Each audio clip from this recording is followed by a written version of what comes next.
بسم الله الرحمن الرحيم ولقد كذب أصحاب الحجر المرسلين وآتيناهم آياتنا فكانوا عنها معرضين فكانوا ينحتون من الجبال بيوتا آمنين فأخذتهم الصيحة مصبحين فما أغنى عنهم ما كانوا يكسبون وما خلقنا السماوات والأرض وما بينهما إلا بالحق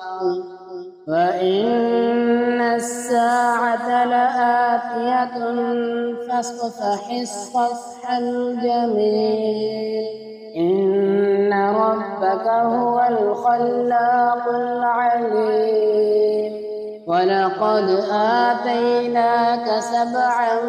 من المثاني والقرآن العظيم لا تمدن عينيك إلى ما متعنا به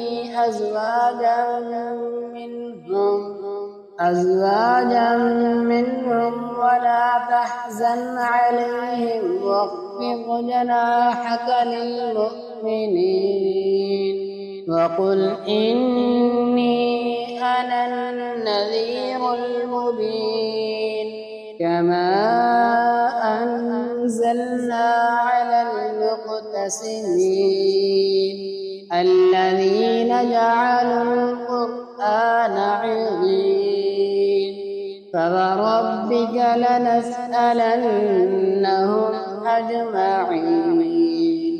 عما كانوا يعملون فاصدع بما تؤمر وأعرض عن المشركين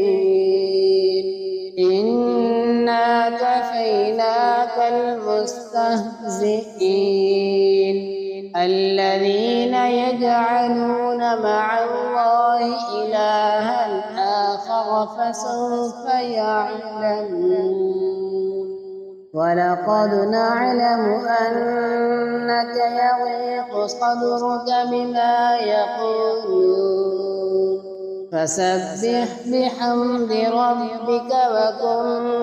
من الساجدين واعبد ربك حتى يأتيك اليقين